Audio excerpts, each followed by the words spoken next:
Buenas noches. En el día de hoy celebramos la incorporación de un eminente científico al claustro de profesores de la Facultad de Derecho y Ciencias Políticas. Acompaña en el estrado al decano de la facultad, profesor Dr. Marcos Córdoba, el profesor Dr. Juan Carlos Casañe, quien se incorpora hoy como profesor honorario de la Facultad de Derecho y Ciencias Políticas, el vicedecano, profesor Dr. Alejandro Laje, y el director de la Maestría en Derecho Administrativo, profesor Dr. Javier Barraza. Nos honran con su presencia los señores profesores miembros del Consejo Asesor de la Facultad de Derecho y Ciencias Políticas de la Universidad Abierta Interamericana. Agradecemos particularmente la presencia de los profesores y alumnos de la Facultad de Derecho y Ciencias Políticas. A continuación, hace uso de la palabra el señor decano, profesor Dr. Marcos Córdoba. Bueno, nosotros ya nos hemos saludado. Como les anticipé, no quiero robar un solo instante del tiempo que contamos que pueda privarlos de escuchar al profesor Casañe. Todos conocemos cuál es la trayectoria del doctor Casañe, cuál es su obra, cuál es el valor de la obra, de poder tener ante nosotros este nivel de pensamiento. Sin lugar a dudas que con el transcurso del tiempo nos servirá para poder aplicarlo en nuestras prácticas, en la investigación, en nuestras prácticas, en los ejercicios profesionales y en los ejercicios de la docencia.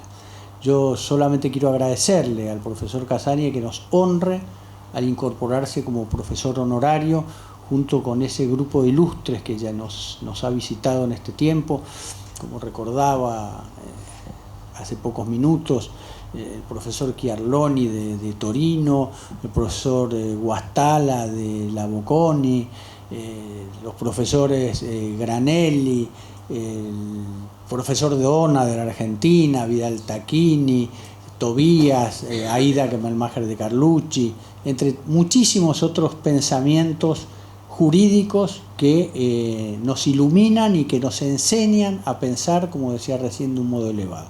Muchísimas gracias, profesor Casañe, y lo dejo al doctor Barraza en el uso de la palabra. Muchas gracias.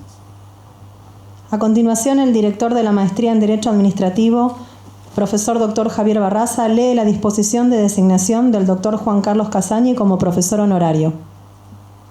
Muchas gracias.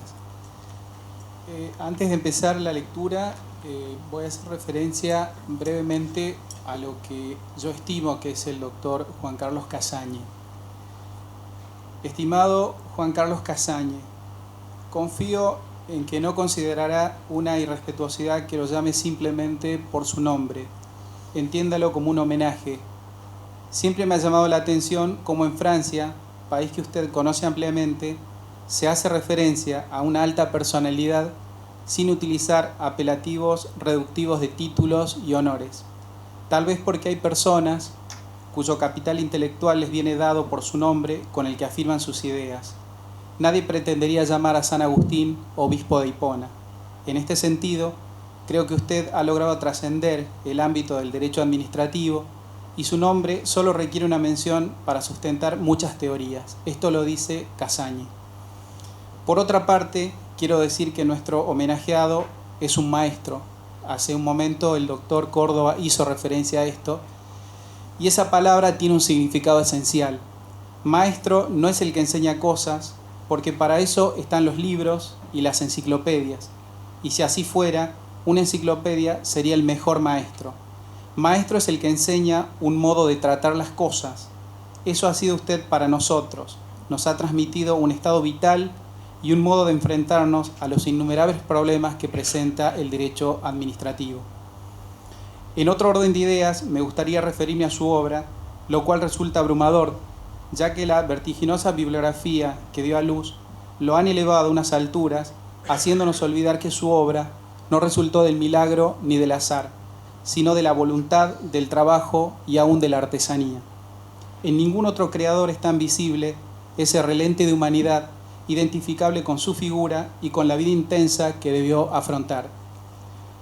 Así como Strindberg, el gran dramaturgo sueco, que pasó del naturalismo a lo simbólico y lo fantástico, para luego comprender que el mejor instrumento que les ha sido dado a los hombres para renovar o innovar es la tradición, no servilmente remedada, sino ramificada y enriquecida, nuestro maestro sigue esta línea, pues busca en las doctrinas clásicas la explicación a temas discutibles y misteriosos del derecho administrativo, desde la ejecutoriedad del acto administrativo, su tesis doctoral, pasando por su obra general, Derecho Administrativo. Cada uno de los temas han sido abordados con probidad y profundidad intelectual. Leer su obra es regresar de un modo mágico a las primeras lecciones de historia o de educación cívica. Los dogmas y los razonamientos del autor nos muestran un estilo complejo y exornado. Diría más, ha sido escrita para la amorosa delectación del análisis. Cada palabra ha sido exigida en un orden cronológico y eficaz. Cada una de sus páginas recorre una topografía única y precisa para ayudarnos a entender este fenómeno poco estudiado o olvidado que es el derecho administrativo. Al analizar su obra, la primera impresión podría ser la proposición de un enigma para luego proponernos una solución que arriba por fin a la verdad y a lo razonable. Otro aspecto que me parece importante destacar de su obra jurídica es que rescata la memoria histórica. En mi lejana provincia, donde nací, antes de irnos a dormir existía la costumbre de pedir que nos despertaran diciéndome: recuérdeme a las 6. Siempre me asombró aquella relación que se hacía entre la memoria y la continuidad de la existencia. La memoria fue muy valorada por las grandes culturas como una resistencia ante el devenir del tiempo. No me refiero al recuerdo de simples acontecimientos ni a la memoria que sirve para almacenar información en las computadoras. Hablo de la necesidad de cuidar y transmitir las primigenias verdades. Este es uno de los tantos valores de la obra de nuestro maestro, el de cuidar y transmitir las cosas del derecho administrativo tal como ocurrieron y deben ser. Queremos expresarle nuestra gratitud, que viene de las premisas y de los resultados que hemos obtenido al leer su legado jurídico. Y lejos estamos de culminar, y a cada nueva lectura llueven nuevas interpretaciones y paralelismos. En mi caso, creo estar calificado para decirle que su trabajo me parece admirable en todo sentido. Por otra parte, debo agradecerle por haberme permitido formar parte de su cátedra durante 20 años, porque orientó mis ideas y mi carrera académica. El título de doctor en Derecho de la Universidad de Buenos Aires que obtuve se lo debo a sus sabios consejos. Muchos de mis pensamientos reconocen su influencia. Los libros que he publicado son una mera transcripción de sus ideas. Al final de cuentas, las obras no son más que destellos de imitación, estremecimientos aprendidos y éxtasis robados. Él hizo claro lo que me parecía oscuro, transparente lo opaco, fácil y bien ordenado lo selvático y enmarañado. En 2 palabras, me iluminó. Por lo demás, al ser parte de su cátedra, me generó un compromiso tácito, el estar al servicio de la justicia. Estoy convencido de que esa es la tarea del jurista. Alguna vez usted me enseñó que debemos transitar el delicado equilibrio entre libertad y autoridad, la puja perpetua entre interés individual e interés general. En eso me esfuerzo. Por último, queremos decirle que con su obra jurídica hemos podido soñar. Con su inmenso legado seguimos luchando por las utopías de libertad y justicia. Qué profunda emoción sentimos en este día en que lo nombramos profesor honorario de la Universidad Abierta Interamericana, ser protegidos por su generosa e innumerable sombra.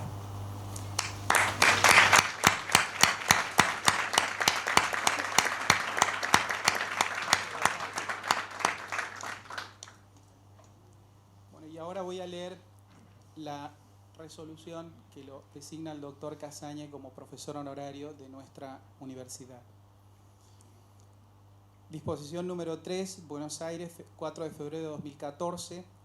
Vista la solicitud de designación como profesor honorario de la Universidad Abierta Interamericana del doctor Juan Carlos Casaña, considerando que el referido jurista es uno de los abogados más importantes del mundo, al punto que la revista Partners and Chambers de Londres, Inglaterra, lo ha situado entre los 100 abogados más destacados del mundo, que su extensa obra jurídica ha sido referencia obligatoria para la jurisprudencia nacional e internacional, que asimismo ha sido calificado por el doctor Eduardo García Enterría como el más europeo de los juristas latinoamericanos, que su trayectoria académica y científica justifica plenamente su designación como profesor honorario de esta universidad y honra nuestros claustros académicos, en virtud de lo expuesto, el decano y el vicedecano de la Facultad de Derecho y Ciencias Políticas disponen: artículo primero, solicitar al Consejo Superior de la Universidad la designación de Juan Carlos Casañe como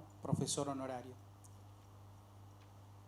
En atención al pedido del señor decano y vicedecano y los motivos expresados, el Consejo Superior de la Universidad Abierta Interamericana, por resolución número 4208, designó como profesor honorario de la Facultad de Derecho y Ciencias Políticas al doctor Juan Carlos Casaña, en virtud de lo cual se les piden el presente diploma y medalla conmemorativa. El decano de la Facultad de Derecho se entrega el diploma y de la medalla conmemorativa.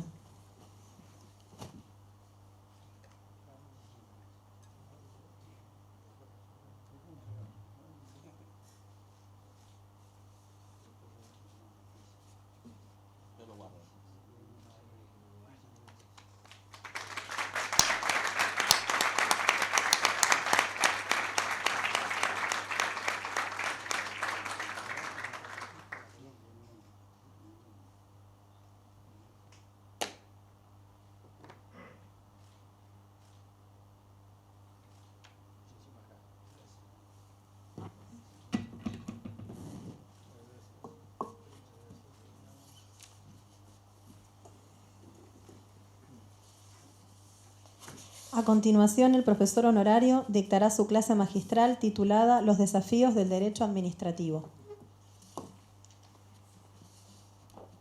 Buenas noches. La verdad es que no sé cómo hacer para agradecerles todos los términos de ambas presentaciones, tanto la del señor decano, el doctor Marcos Córdoba, como de mi querido discípulo Javier Barraza. Yo creo que este tipo de presentaciones siempre están teñidas por el afecto, la relación que hemos mantenido en el curso de los años, y eso de alguna manera tiñe un poco la verdadera imagen de la persona que se presenta. Yo no creo ser todo lo que aparece allí, porque si creería eso realmente estaría muy mal, me parece a mí. Pero les agradezco muchísimo y me siento muy honrado con la designación que me acaban de efectuar. También le agradezco al señor vicedecano, Alejandro Laje, que por razones curiosas de la vida resulta que es mi sobrino tercero o algo así. Pero en fin, el mundo en el que vivimos, en la Argentina, y nosotros los juristas, siempre está como recortado y tenemos múltiples relaciones, y eso hace que el derecho de alguna manera se desarrolle en un ámbito un poco más cordial que el resto de las relaciones humanas y de las relaciones sobre todo políticas, ¿no?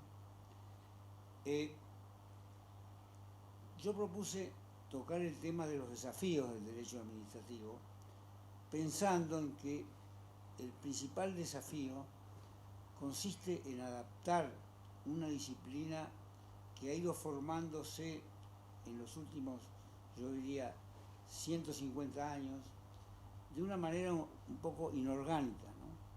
Es un derecho que siempre ha sido considerado como un derecho en formación, infieri, donde lo más importante eran los principios. Nosotros cuando estudiábamos derecho administrativo no había códigos, había muy pocas legislaciones orgánicas sobre la materia, ¿no? Había leyes dispersas que trataban algunas materias especiales, y eso hacía que nos obligaba a estudiar los principios. ¿Qué íbamos a pensar? Que después de eso vinieran las leyes de procedimientos administrativos, la legislación sobre contratos, en fin, los códigos procesales en las provincias, todo ese conjunto de de derecho codificado, donde esos principios de alguna manera se incorporaban allí. Pero ¿qué íbamos a pensar entonces, o quiénes iban a suponer que el mundo del derecho actual iba a ser otro después de esa codificación?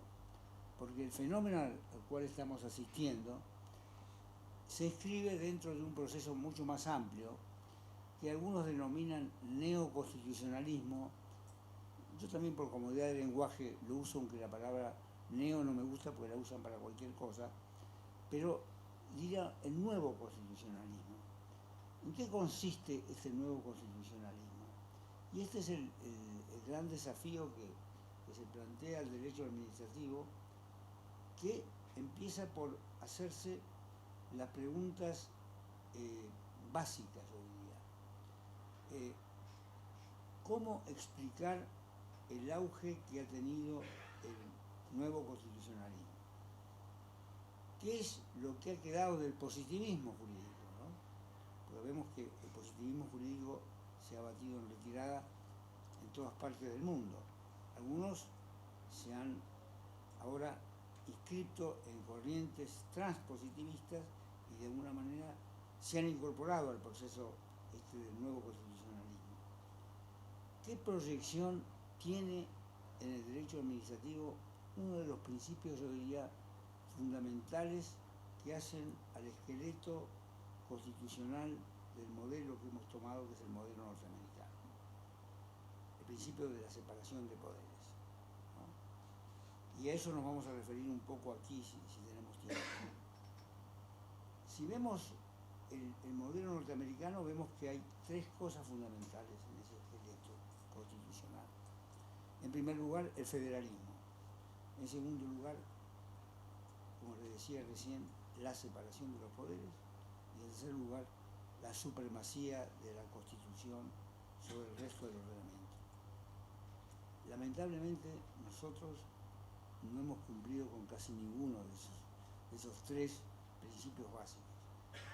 No, mi disertación de hoy no se va a referir tanto al federalismo como a la separación de poderes y un poco también a la supremacía constitucional.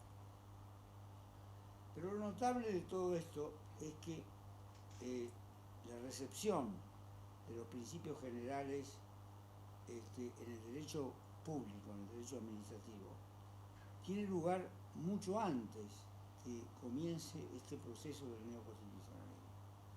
Ya con Oriú y la jurisprudencia del Consejo de Estado, a partir de 1944, se diseñaron una serie de principios generales que se los consideraba superiores a las leyes. O sea, ya estaba el carácter ese de principalidad, la prevalencia de los principios sobre las leyes. En Argentina, todo el derecho administrativo, desde Bierza, Marienhoff y todos los que los hemos sucedido, se ha basado en principios, en los principios generales. Y realmente una de las primeras preguntas que tenemos que hacernos es ¿qué es un principio general del derecho? Un principio general, si nosotros vemos la estructura del ordenamiento, es algo diferente a las normas. Una norma tiene, como ustedes saben, su antecedente, su deber ser, o la cópula, o el mandato, y la consecuencia jurídica. El principio, precisamente, es un mandato, como tal, es obligatorio, vinculante, carente de supuestos de hecho, y además caracterizado por una cierta indeterminación conceptual. Pero eso no le hace perder operatividad. Si bien esa operatividad no es plena, como algunos pretenden, ¿no es cierto?, no es total, sino que es una operatividad, en algunos casos directa, exigible, en otros casos derivada, en el sentido de que necesita de una actividad ulterior de la administración pública. Por ejemplo, el derecho a la vivienda digna concede la facultad a todas las personas de pedir una vivienda digna, o eso debe estar de acuerdo con las disponibilidades presupuestarias de cada nación. Si ustedes leen los pactos internacionales, sobre todo el Pacto de San José de Costa Rica, van a ver que eso está condicionado a las posibilidades, lo que es lógico, ¿no? Y esa es la jurisprudencia que la Corte Suprema de la Nación ha establecido en el caso Q. No sé si ustedes lo han podido mirar, donde ha hablado que este es un derecho, o un principio, que tiene una operatividad derivada. Lo cual, y esa es la diferencia con el viejo derecho constitucional, no impide que los jueces, que la justicia, haga un control de razonabilidad sobre las posibilidades que tiene la administración pública para hacer lugar a ese derecho, en este caso a la vivienda digna.